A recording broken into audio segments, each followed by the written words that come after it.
怎么了？苦恼？我是已经死了吗？我怎么舍得让你死啊？我宁可我已经死了。我们是在阴阳路上见面，你也是已经死了吧？那让我们一起死好了。想跟我一起死？你就那么舍不得我？刚才想什么呢？是不是在想，为什么舅妈那么好，而舅舅却那么坏？你在苦恼，是不是为了保护那么好的舅妈，再一次牺牲自己，去救那么坏的舅舅？那你说，我应该怎么做呢？我无所谓啊，反正我唯一的目的就是不放你走。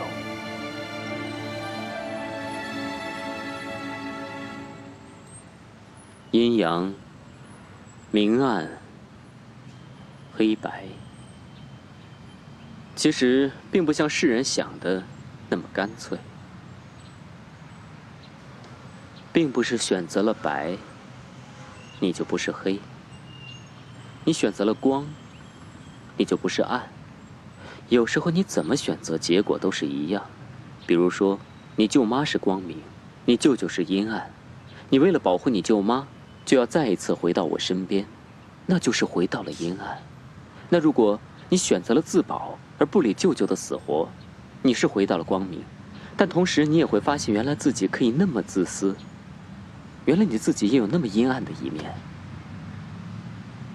当你看到你舅妈整天为了舅舅坐牢而终日以泪洗面，那你这一辈子都活在阴暗里面。所以到最后，你离不离开我，结果还是一样的，是不是啊？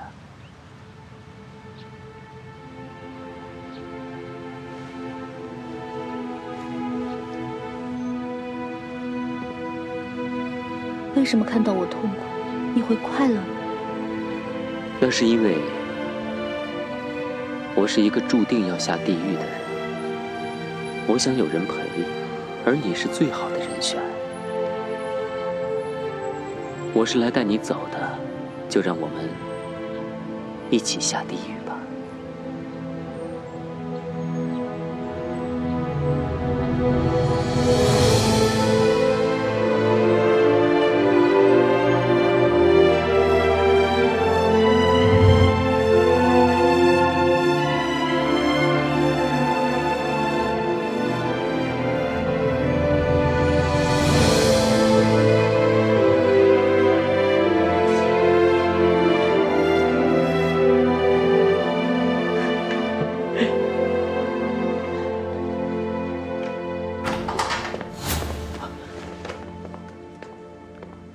吓成这样，做贼啊！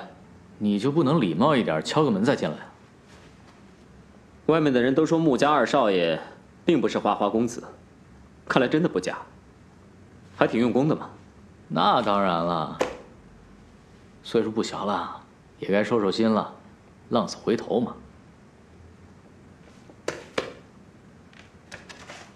我进门的时候就放在这儿了，随手拿过来看一看。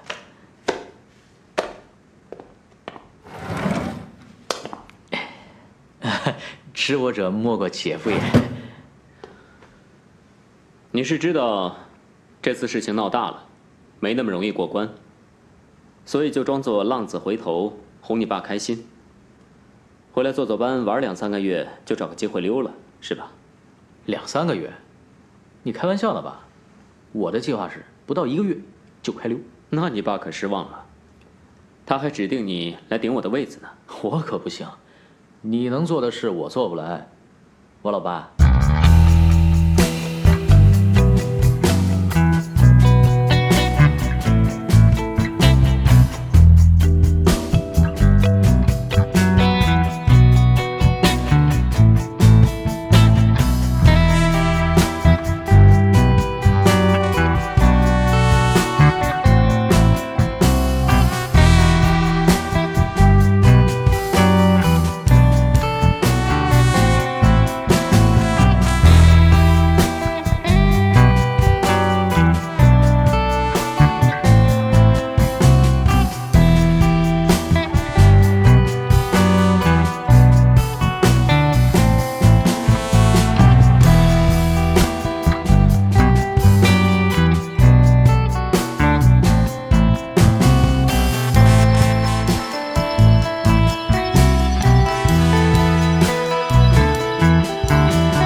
你这套漫画的续集有没有啊？有啊，他的漫画我都有。改天借我看看。你也看漫画啊？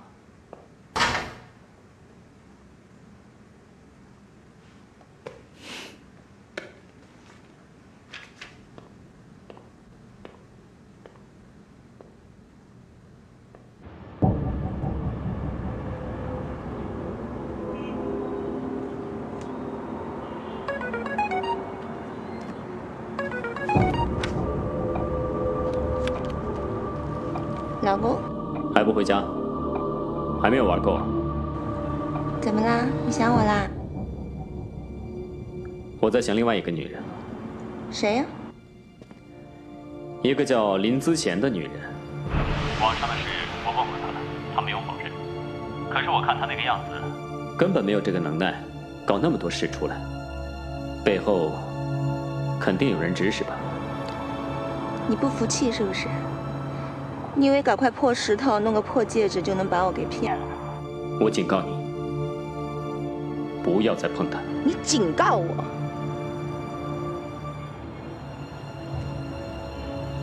好，你都已经警告我了，我还敢碰她吗？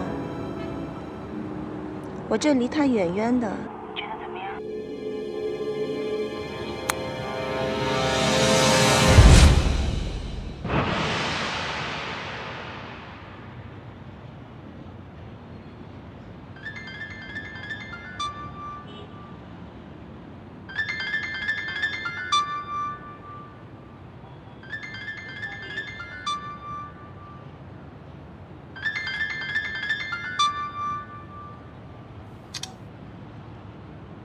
喂，是童小姐吗？你是谁啊？我们能出来见个面吗？我是莫少谦的妻子，我的车就停在外面。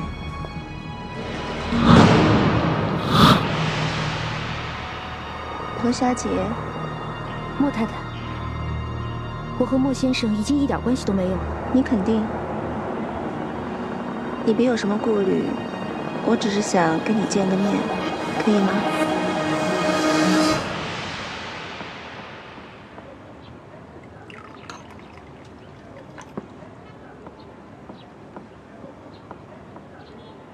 请，我叫穆永飞，你叫我永飞就行了。我跟少谦还有我婆婆没多久之前在这里喝过茶，我比较喜欢这儿的环境，你知道，一家人在一起喝茶，心情很好的。你没事吧？我没事，请喝茶，这味道不错的。童小姐，你不用觉得难堪，也不用觉得不好意思。我没有别的意思，只是想认识你。你不是应该恨我的吗？起码会瞧不起我吧？请恕我直言冒犯，我没有跟你这样的女孩打过交道，但是听我那些太太朋友们说，像你这样身份的女人，应该是那种意气风发的。可是我见到你今天这个样子，我想，跟少谦在一起，可能日子不太好过吧。那你呢？你跟他在一起，日子又好过吗？其实我也不知道谁比谁更好过。我跟他的婚姻起初只是建立在商业利益之上。啊？10年前，他父亲的事业面临危机，他为了挽救家族事业，听命于家父。当然，我父亲也是为了我好，他觉得少谦应该会是个好丈夫。但是，你并不爱他。我不是已经说了吗？我们的婚姻建立在商业利益之上。但是我后来渐渐地发现，他爱上我了。要爱上你，应该不是件难事吧？你长得那么漂亮，又那么的温柔。可惜我不能再对他做什么了。他在我后面做了很多事情，都是想引起我的注意。前几个月有个苏珊珊的事，啊，大概你不知道吧？我知道，他的下场很惨，被逼退出了影视圈，一下子什么都没有。这个是你做的吧？我觉得苏小姐特别的无辜，她成了我跟少谦之间的牺牲品，我就劝她离开娱乐圈，离开那个是非之地。我觉得有愧于她，所以就劝少谦给她一大笔钱作为补偿。我们夫妻确实欠她太多了。他比我幸运多了。对，那位苏小姐确实比你幸运，所以我想帮你。帮我？我非常抱歉关于网上的留言，而且这件事情还牵扯到我弟弟。穆振飞只是我的学长，我们只是朋友。他已经向我解释过了。是因为我父亲对这个事情非常生气，所以我才留意到这一切。少谦也对我坦言，你们一直都有交往。我弟弟是为了替他掩护，我这傻弟弟啊，他就是想保护我。少谦也是，但是他对你为什么不能放手呢？他除了想利用你，跟苏珊珊一样引起我注意力以外，其实他对你还有一个心结。心结？大概你什么都不知道吧？知道什么？当我知道这个事情以后，我就真心想帮你，但是出于顾忌，我就一直在犹豫。今天见了你，没想到你是这么一位单纯可爱的女孩子，所以我向少谦向你道歉。而且如果你允许的话，我想尽我的能力替他向你做出补偿。究竟是什么事？请你告诉我。请你原谅我，我在知道你之后，忍不住查了你的身世。我的身世怎么了？我的身世再简单不过了。可能我知道的，原本你知道的更多。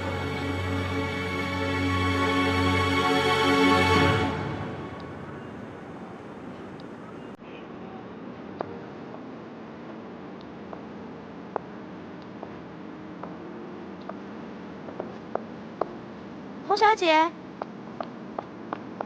童小姐，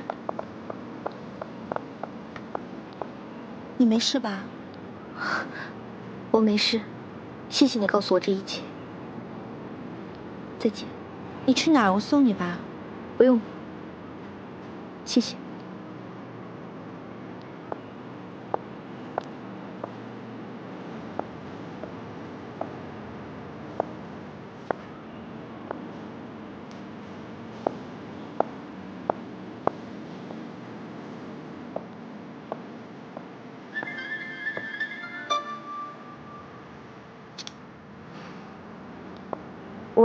喂，同学，你在哪儿呢？我已经下班回家了。月阳，我今天晚上先不回家了，我去舅舅家。你去那儿干嘛呀？我舅舅出差去了，我想回去看看舅妈和表妹。你不用等我回来了。那好吧，那你早点回来，我在这儿等你啊。知道。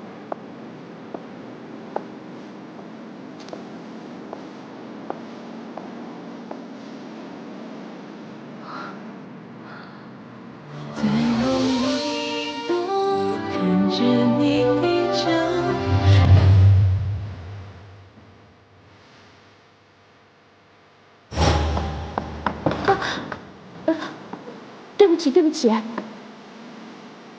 没关系。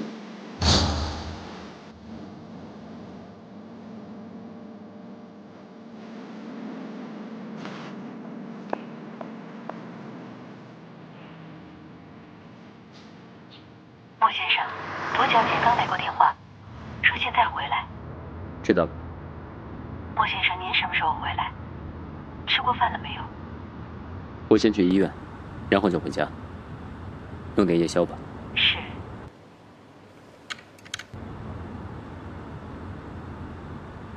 我给你安排了第一次化疗，先看看反应再说吧。啊？好。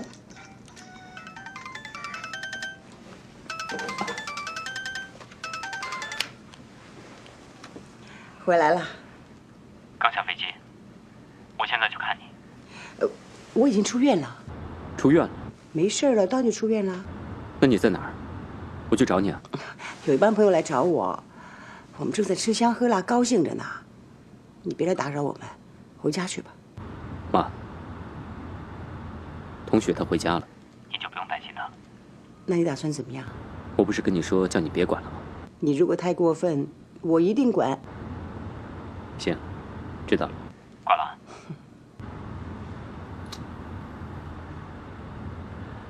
老马，不用去医院了，先回家吧。好，你还不打算告诉他？你先说，我能过得了这关吗？情况还是乐观的。那就先不要告诉他好了。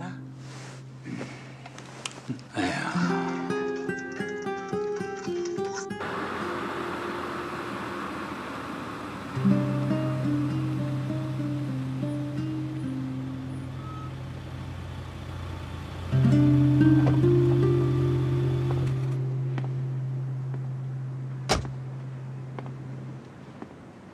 你为什么要坐在这儿啊？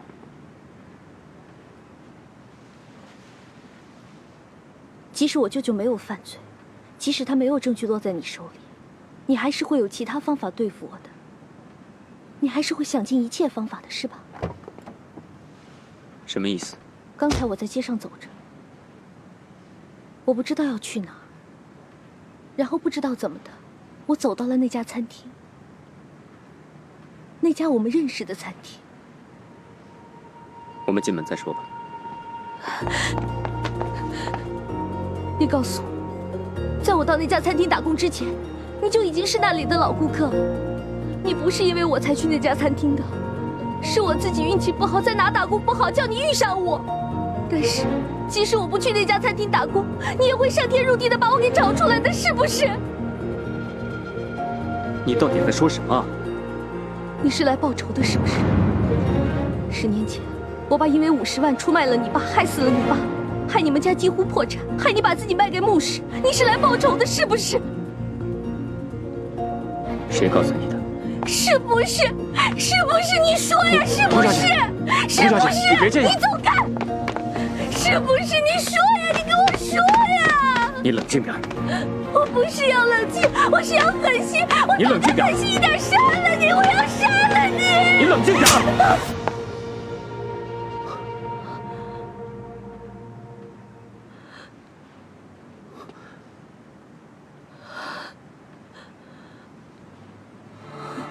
童小姐，同学，童小姐，同学，同学，老马，哎，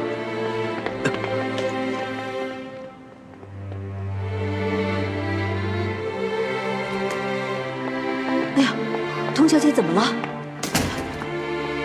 你上去看看。哦，好。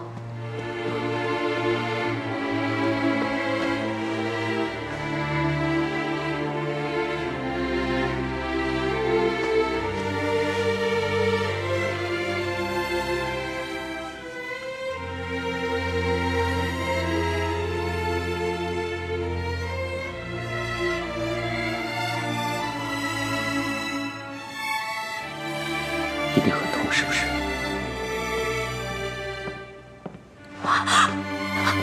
别碰我！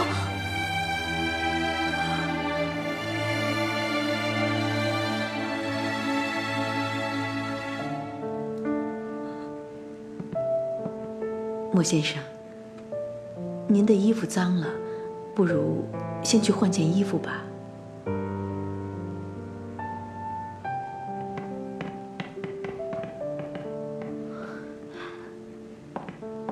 老马，到底发生了什么事啊？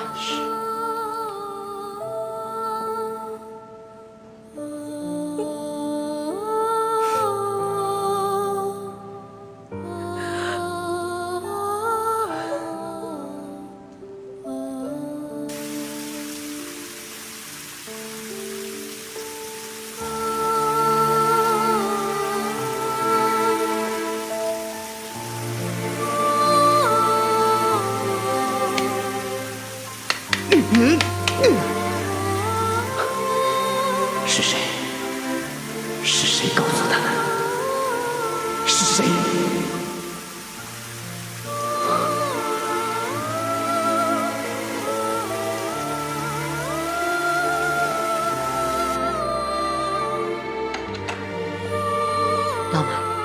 回事啊？莫先生打了他。为什么？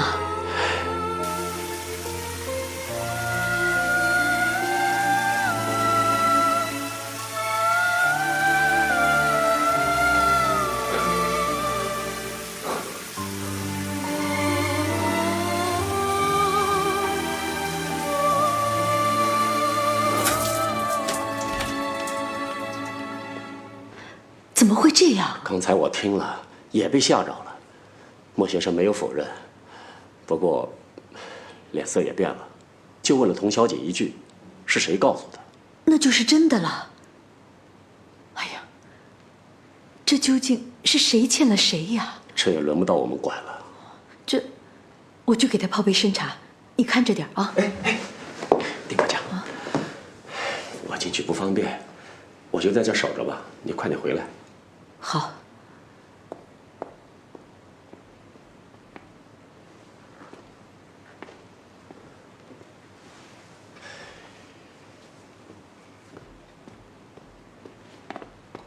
老马，我出去一下，车钥匙给我。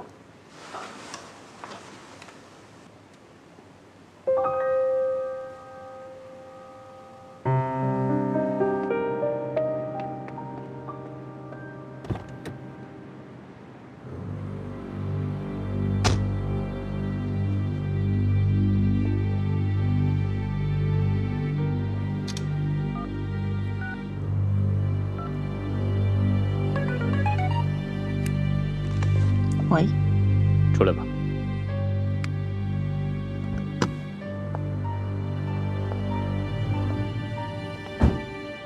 虽然空气这么冷，夜晚这么漆黑，但是我看见他大受打击的样子，还是挺享受的。尤其是看见你这么着急找我，我好感动啊！你还跟他说了什么？没有，我只请他喝茶。不过他那一脸无辜的蠢相，还真叫人可怜。我已经警告过你，不要去碰他了。我听你的话，我没碰。我只想让他知道真相，免得他想破脑袋也不知道怎么招惹你莫少谦，让他死得瞑目而已。滚！马上！我不滚了。你打我啊？我从来不打女人，不要逼我。我刚才明明看见你打他了。哦，这儿，不就这边吗？来。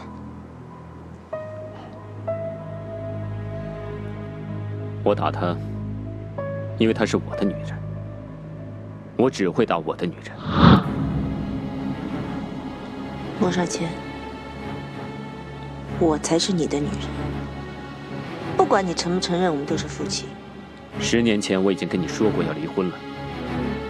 这10年来，我没有跟你待在同一个房间里面，没有跟你睡在同一张床上。你有什么资格当我的女人？你算什么我的妻子？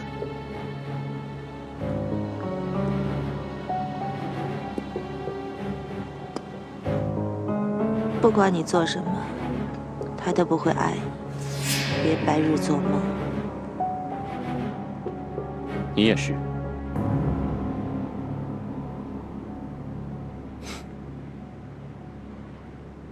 你一直以为自己是高高在上、能掌控一切的神，其实你穷的就剩下一身珠光宝气所抱着的一颗破烂、阴暗的心。你在背后装神弄鬼，自得其乐。其实你自己知道，你有多可怜，连你的亲弟弟都要背叛你。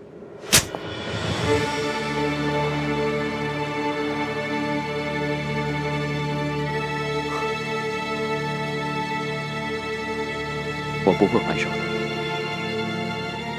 我说过了，我只会打我的女人，滚不滚随便你，你就留在这里，一个人自得其乐吧。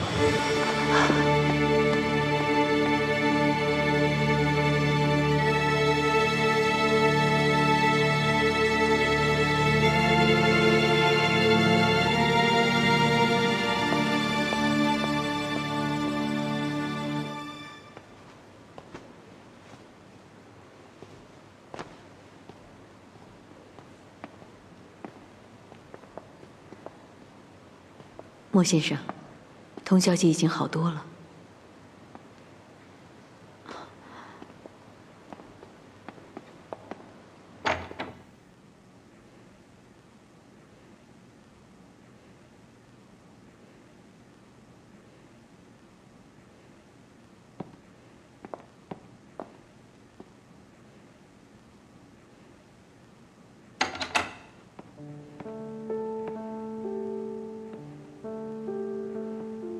好些了吗？我看见你和你太太在吵架。这不关你的事。是吗？他今天带我去喝茶，对我说了一些话。他看起来是那么的温柔、大度、善良。他说你很爱他，我相信。他说他无法回报你的爱，所以感到很抱歉，我相信。他说他对我也感到很抱歉，很想帮我，我也相信。但是我看见你们在吵架，我觉得你并不爱他。虽然我不知道你们在吵什么，但是我看见他打你，跟他喝茶的时候像两个人似的。他的温柔、大度、善良，都是假装出来的吗？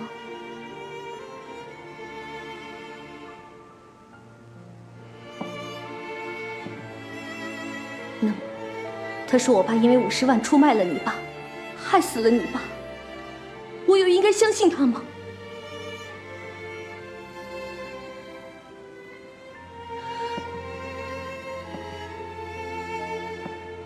你告诉我，他是不是在骗我？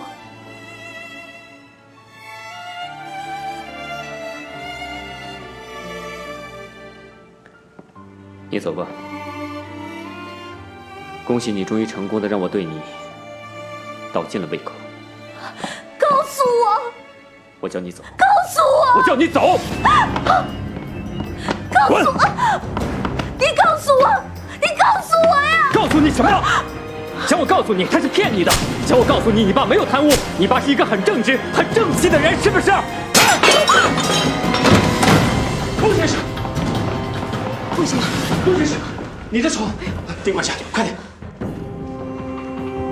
莫先生，你们出去。莫先生，你冷静。你们出去。莫先生，出去，出去，别进来。莫先生，莫先生，莫先生，莫先生，你冷静点。莫先生，怎么办呀？赶快打电话给莫老太太，我舅舅去接她。你把我关在这里是为了惩罚我，因为我爸害死了你爸。我爸对不起你，那我呢？谁对不起我了？谁对不起我了？闭嘴！你心虚了是不是？你骗得了别人，骗不了你自己。你知道自己做错，你从一开始就知道自己做错了，是不是？你是他女儿，还是该死？我爸已经让着我死了，还赔上了我妈，你还让我怎么样啊？我已经失去父母了，我已经失去父母了，我还是亲眼看着他们死的。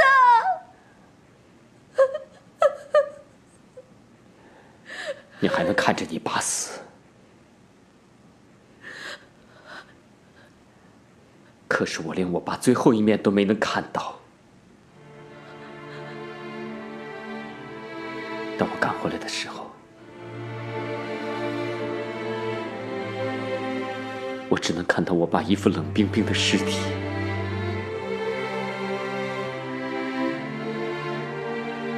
当你亲眼看着你爸死的时候，你有过去握住他的手是吗？他的手应该还是温暖的，是吗？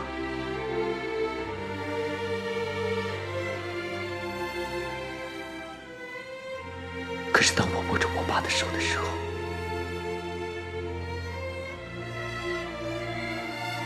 他的手是冷冰冰的。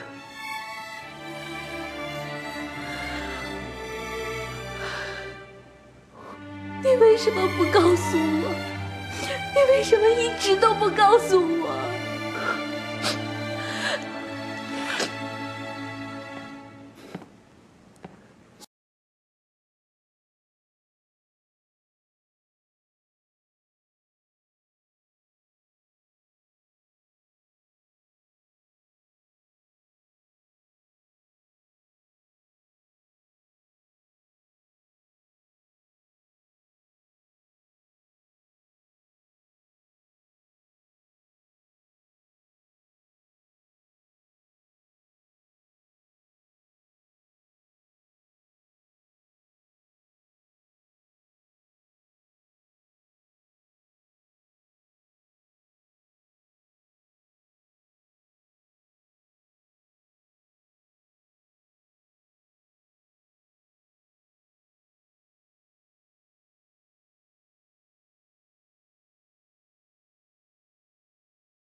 我一直以为你是禽兽，你是魔鬼，但是作为仇人的女儿，你一直对我还不错。你是想利用仇恨把自己变成一个可怕的人，但是你做不到，因为你就不是这样的人。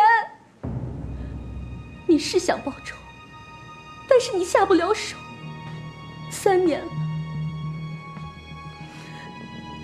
你下不了手了，是不是？你不想放过我，但是你又下不了手，你不知道该怎么办，是不是？我现在就杀了你！怕了没有？莫先生，莫先生，你要冷静啊，千万不能这样啊！你以为我不敢杀你？你以为你很了解我？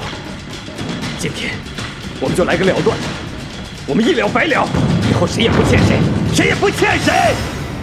你怕了没有？怕了没有？怕了没有？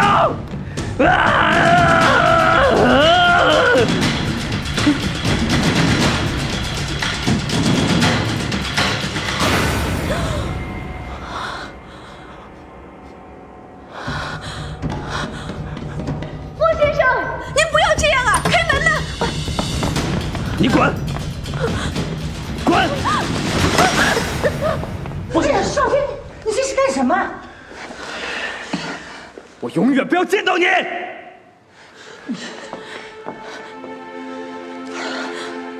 他把你打成这样，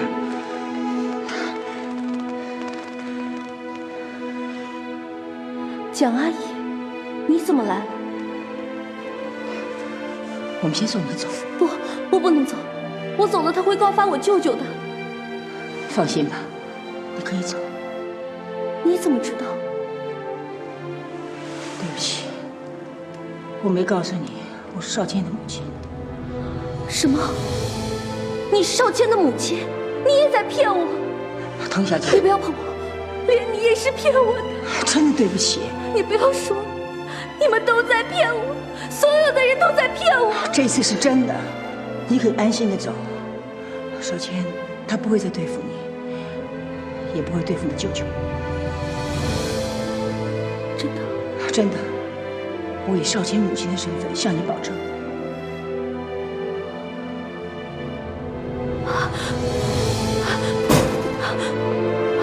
童小姐，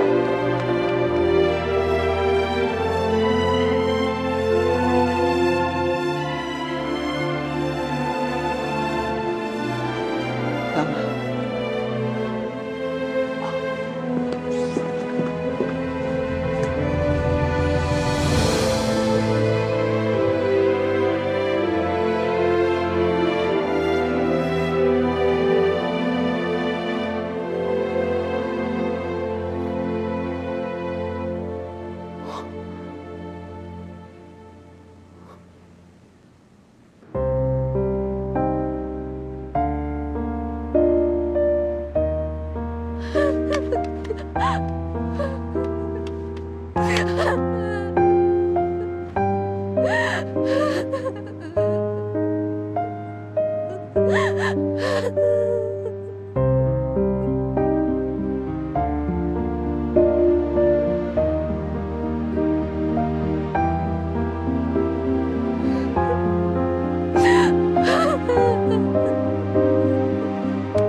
莫老太太，喝点水吧。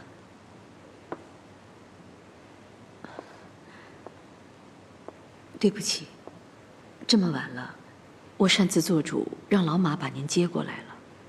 没事儿，要是我能早点过来就好了。童小姐一回来，我就察觉事情不对，可没想到会发展成这样。我去看看我儿子。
开慢点儿，开慢点儿，小心撞车。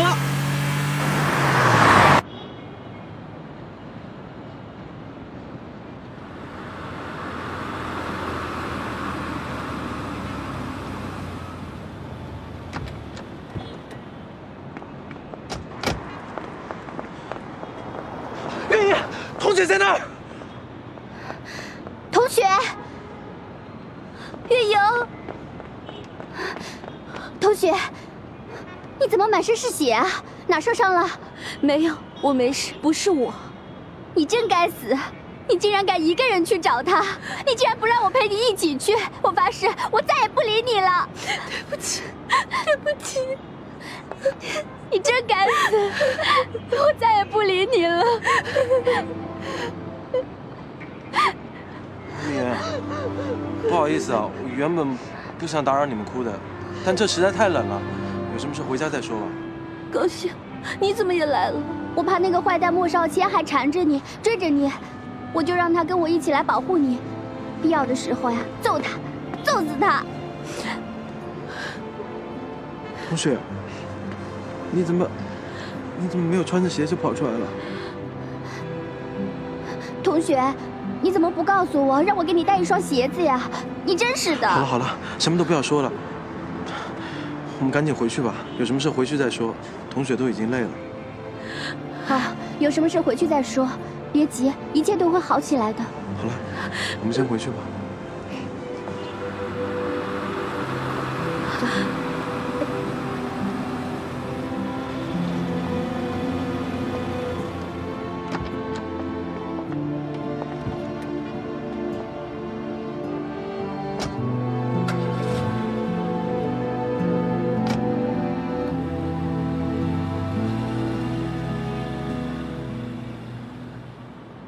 我亲眼看见童小姐的2个朋友把她给接走了。快上去通知莫先生，好让他也放心。是。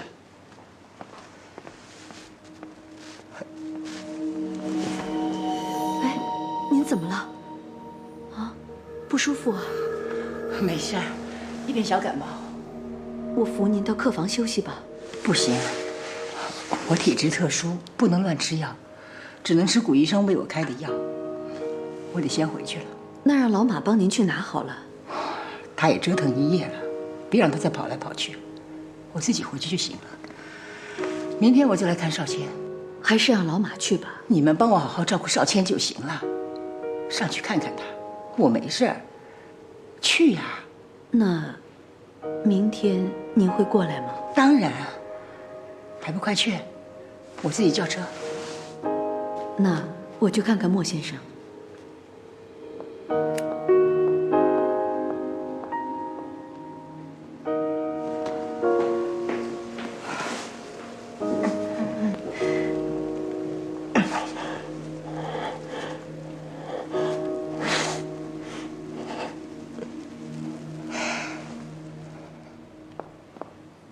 丁管家，怎么样？跟他说了吗？说了。他点了点头，什么都没说。你进去看看他吧。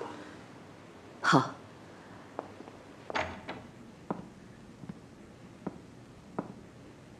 莫先生，您回房间休息吧，我把这里收拾一下。不要管我，早点休息吧。莫先生，走吧，把灯关了。是。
您这样做是有原因的，是吧？50万足够买一个人的灵魂。爸，请您告诉我，您这样做是有原因的。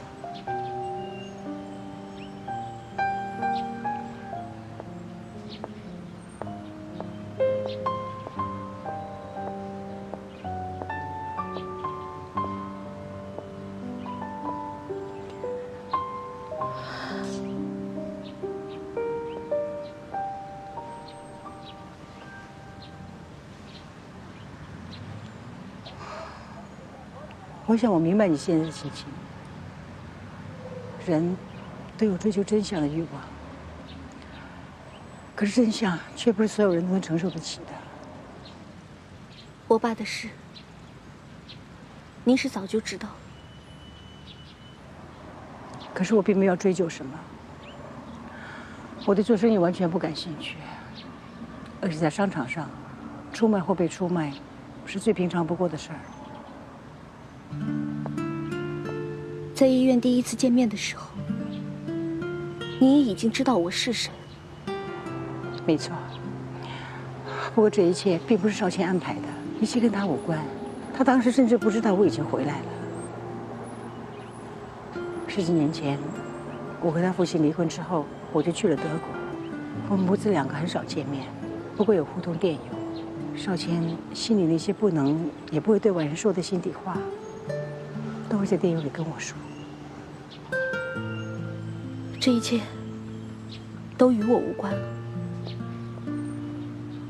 我已经和你们没有任何关系了。你打算重新开始？是。怎么开始？你失去了3年时间，你打算怎么追回来？或者，我可以帮你？不必了，谢谢你来看我的父母。我想，一个人清静一下。童小姐，你怎么了？对不起，我有些不舒服。真的？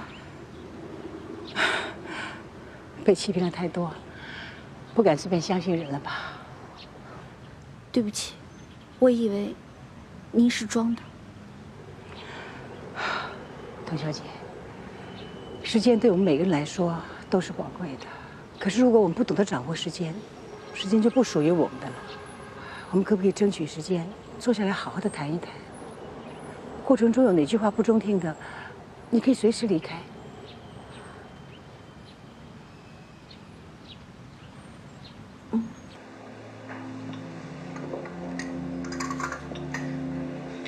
请慢用。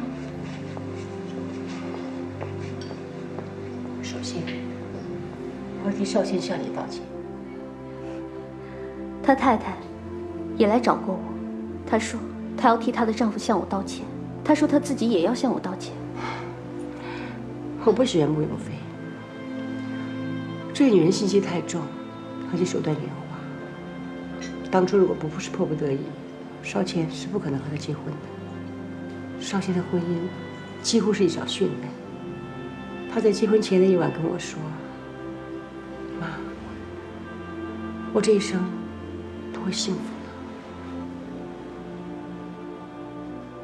这个是他自己的选择。对，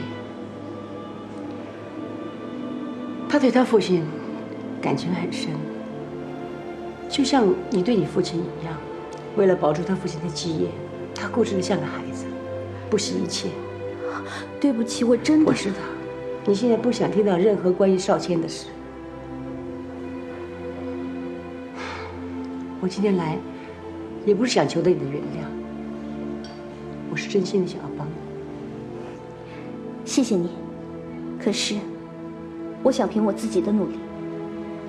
怎么努力？你是一个很有天分的设计师，可是怎么样才能熬出头呢？相信除了努力，还得靠一些运气吧。你打算怎么帮我？像您儿子一样，花大笔大笔的钱买下一家设计公司，让我当老板？真的很谢谢你。我只希望，在我剩下的日子里，他可以放过我，原谅我的父亲，从此不要再想起我。如果你没有这份天分和灵气，我还不愿意出手。你的能力我已经打听过了，应该说，这里每一间设计公司的每一位设计师我都打听过了。我还没告诉你，我除了是少谦的母亲，我也是一位建筑师。建筑师？你可以上网搜索我的资料。我是德国魏玛包豪斯大学建筑设计院的蒋教授。蒋教授？我们那里的副院长是个中国人，年轻，有魄力，也是现任院长呼声最高的人选。可是他却宁可报效祖国。他打算明年来到中国。当他知道我要回来的时候，他就托我先在这儿帮他弄个房子。房子我已经找到了，设计师还没找到，佣金很高啊。你有兴趣的话，可以接接看。先别急着拒绝，最主要的是，如果你做得好，让他满意的话，他可以帮你写封推荐信到学校保送读书。那可是德国乃至于世界上都是一流的建筑专业学府，你可以学到行业内最先进和最高端的知识。可也别高兴得太早，这个人是出了名的挑剔，不好对付，搞不好你最后的下场就是半途而废，黯然退出。反正一切都凭你自己的能力，要不要接受这个考验？当然，你可以考虑后再答复我。蒋教授，我想问你，您为什么这么帮我？对一个母亲来说，最难过的事情是孩子得不到幸福。你的父母也是一样的吧？我希望你能好好的活下去。当所有的事情都过去了，从今天起，好好的活下去，把你父母那份都活出来。什么？你想让我们全体大股东启动不信任动议票，来决定你女婿的去留？我说的是莫总，不是我的女婿。公事就得公办，不谈什么翁婿关系。今天就算我儿子犯错，我也不会留情面的。海南的案子失败了，远中的股价下跌了不少。这次穆总把我们的计划整个全都搞乱了。上次的股东大会上，有不少人对莫总的工作失误质疑，那些小股东闹得还挺凶。这种人留他干什么呢？我第一个赞成。那其他几个股东，他们的意见会是什么样的？应该差不多快到了，一会儿啊，你们好好商量商量。还商量什么了？这次穆总都大义灭亲了，他们会反对吗？哎呀，穆总啊，哎呀，你今天叫我来干什么？请喝酒呢，还是谈公事啊？要是谈公事，我们马上就走。别，除了吃饭喝酒，我们再谈点公事啊。别急啊！我请志远呢解释给你们听。志远，哎，向三位董事先解说一下啊！别急。哎呀，三位董事是这样啊，上次的股东大会上啊，有人提出来要莫总辞职，我们的穆董啊为这事儿都心烦了好几天了。所以啊，我提议公事公办。我对莫总说，你不要有顾虑，这可牵系到整个股东的发展，各位股东的利益要果断。我建议他发动各大股东对穆总启动不信任动议票。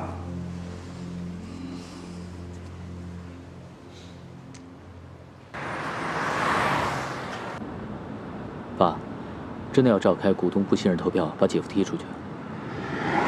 是啊，你不用担心啊，到时候投票就行了啊。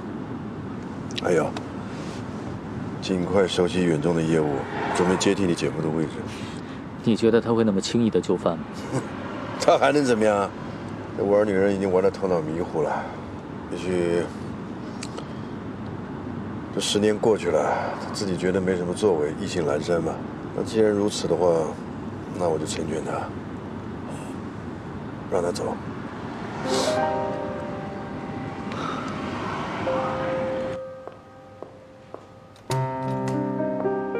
莫老太太，我正等您呢。您还好吧？我没什么大碍。少谦呢？在童小姐房间里呢。她还好吧？我也不知道。昨天晚上您走了之后，我劝她回房休息，以后把童小姐的房间收拾一下。可她说不用了。今天一早我到童小姐的房间一看，发现已经被收拾好了。哦，我上去看看她。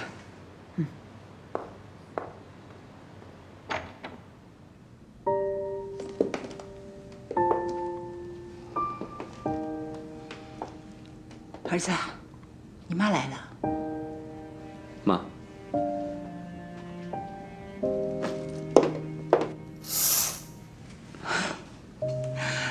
儿子啊，你还好吗？我很好啊，不用担心。我现在没空担心你了，我待会儿就要去北京，那边有一个学术交流会，想让我去露个脸，我不用出口。不好意思推，你又走了？才几天而已嘛。倒是你，怎么这么闲呢？真的把远中的事情完全放手不管了？何姐跟老陈在那边忙着，等所有事情准备好了，过两天我就过去。有一场硬仗要打呢。有胜算吗？我不会输的，我也输不起。对了。你在这儿给我买了一套房子，我打算要装修了。终于想通不住酒店了。我请了同学替我装修。哦，他答应了？他刚跟我说他答应了，可是我没说房子是你买的。我跟他说那是我一个德国朋友的。那是你的房子，你要怎么做？你自己决定吧。房子是你买的，你要是对装修有什么意见的话，你可以跟同学联系。我没有意见。随你吧。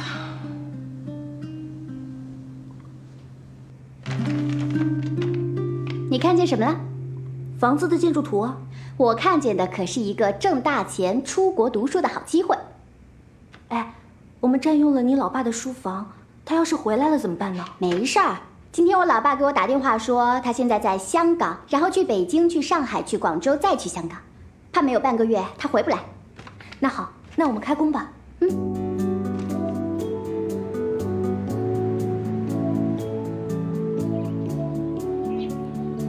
累了吧？哎，我去上班去了，我下了班就回来陪你啊。知道了，你快去吧。那你别忘了吃早餐。好，拜拜，拜拜。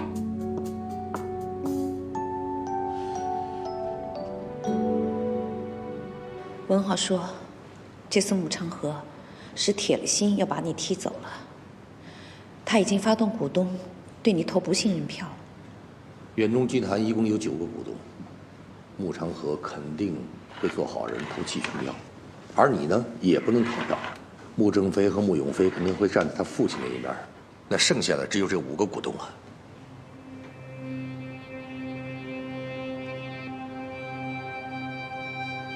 李董、黄董、张董这3位，不用太担心了。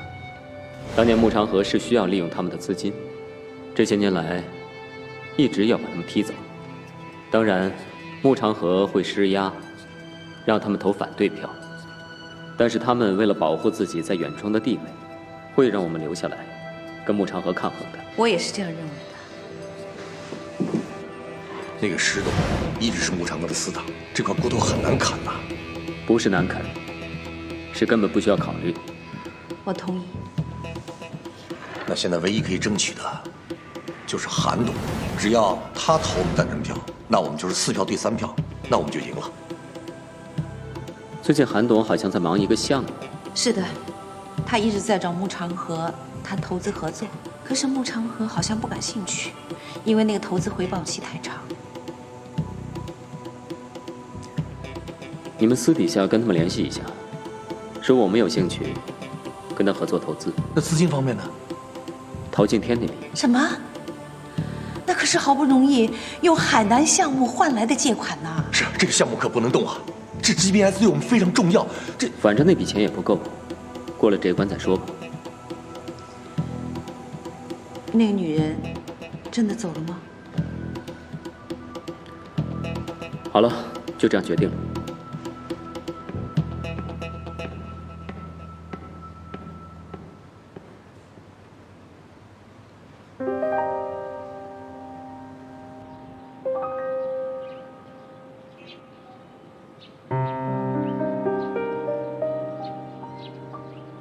您看这个工程2个月能完工吗？这个客户容易伺候吗？听说挺挑剔的。哎呀，那可就不太好说了。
喂，同学，你在哪儿呢？我已经下班回家了。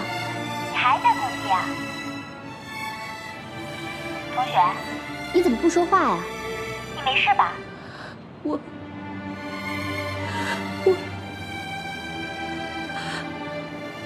我怀孕了。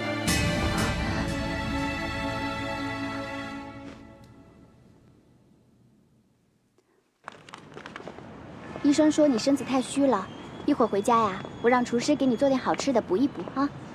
不用了，你去上班吧。一会儿我想去材料商场看看，找点样品。不行，一会儿你哪都不许去。可是我不想一个人在家里胡思乱想啊。那我请假陪你。不要。你到底想怎么样？我想你告诉我，不管发生了什么事，太阳还是会照常升起，天还是蓝色的，云还是白色的。我想你告诉我，不管发生了什么事，天都不会塌下来，我也不会倒下去。我想你告诉我，不管发生了什么事，我都可以正正常常的过日子，正正常常继续走我的路。我想你告诉我，太阳还是会照常升起来，天空还是蓝色的，云彩还是白色的，天空不会塌下来，你也不会倒下去，你还是会正正常常走你的路，正正常常过你的日子。去开工吧，即使天真的要塌下来，人是会变超人的。你记住，要时刻带着手机，时刻看看手机是不是没电了，让我随时能够联系到你。走吧，我先送你，然后我再去上班。好。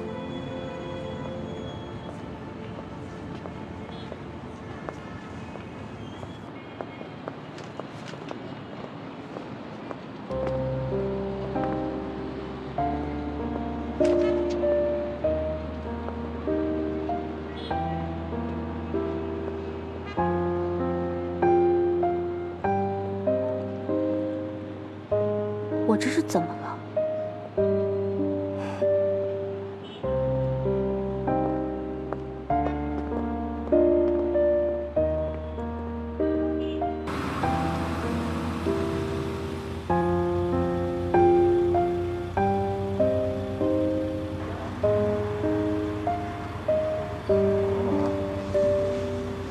莫先生，你是不是有什么要对童小姐说呀？如果你不想说，我来给你传个口信吧。没有。走吧。是。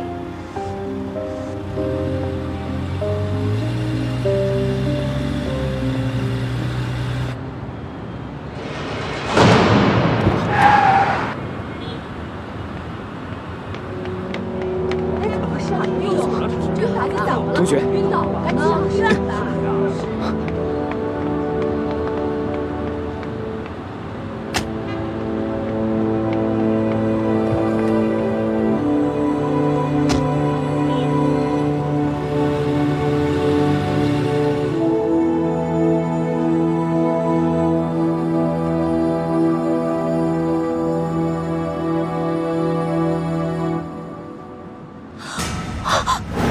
别动，坐好。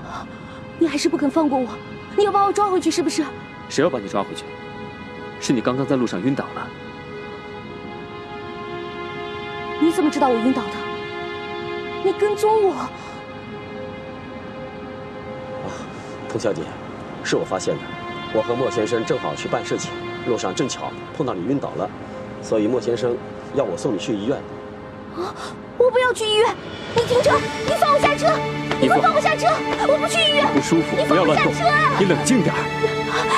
哎，你疯了你！童小姐，你干嘛呀？停车！好，我停车。停车！你坐好。停车呀！你坐好。我要下车。你现在不舒服。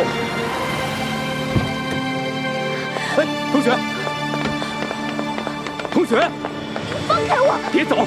放手啊！我也不想理你，但看在以前的情分上，我不能看你死在路上。我宁可死在路上！你放手啊！别闹了！我把你送进医院，扔下你我就走了。我不要去！你放手啊！我求求你了！你明明赶我走了，干嘛还来再缠着我呀？别闹了，童小姐！放手！你的东西。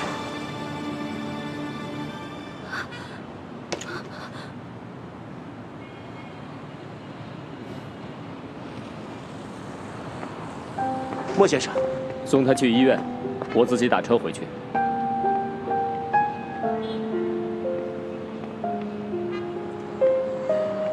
童小姐，你要去哪里？我送你吧。莫先生知道你不愿跟他在一块儿，都自己打车走了，你就领他这个情。好吧，麻烦你了。